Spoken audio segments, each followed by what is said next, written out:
Bonjour, on est le 13 avril 2023 dans la vallée de l'Arve. Cette semaine, j'ai plusieurs éleveurs qui m'ont fait la remarque d'avoir beaucoup de fleurs violettes dans leurs parcelles, comme là. Donc, qu'est-ce que c'est que ces fleurs? On va faire le point sur les plantes bioindicatrices. Donc, le principe des plantes bioindicatrices, c'est de comprendre pourquoi cette plante s'installe ici, qu'est-ce qui fait qu'elle s'installe. Avant de se demander comment s'en débarrasser, il faut toujours se poser la question de qu'est-ce qui fait qu'elle s'implante dans les parcelles. Dans le cas présent, donc ces fameuses fleurs violettes, c'est le lamier pourpre. C'est une plante très commune qui fait partie de la famille des labiers.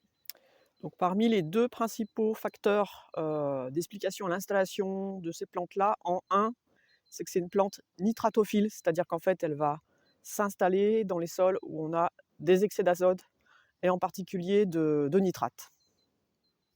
La deuxième raison d'installation en particulier, ça va être plutôt dans les sols qui sont soumis au lessivage, donc plutôt sur des sols filtrants, typés un peu sablonneux. Là, en l'occurrence, on est sur une parcelle où on est sur les bords de la vallée de l'Arve, où il y a de temps en temps des ronds secs, où rien ne pousse de toute façon, et on est sur des veines, on va dire, de sol beaucoup plus filtrants. Et c'est vrai qu'on retrouve ce lamier pourpre vraiment dans ces ronds de parcelles. Donc, excès d'azote et sol filtrant, un peu plus d'érosion.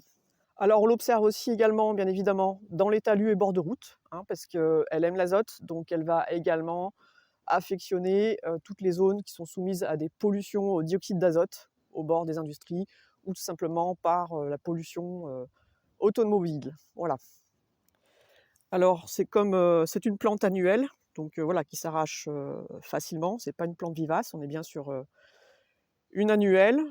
Pour information, les têtes florales sont même comestibles quand elles sont jeunes. Voilà. Il n'y a pas de toxicité, bien sûr, pour les animaux. Et donc, le fait qu'on la retrouve beaucoup ce printemps 2023, écoutez, je vous rappelle que simplement, on a eu des très fortes minéralisations à l'automne 2022 à l'issue de la sécheresse.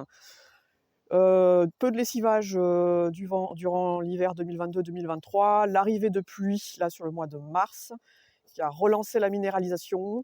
Globalement, on a une herbe qui est très très riche en azote, et donc très certainement que cette plante-là trouve des conditions idéales pour lever avec des excès d'azote dans certaines parcelles, et combiner ensuite dans certaines parcelles, comme c'est le cas ici, dans les ronds, où on a plutôt des terres sableuses, combiné au fait qu'elle aime les sols voilà, qui sont filtrants. C'en est terminé pour ce focus sur le lamier pourpre. À très bientôt.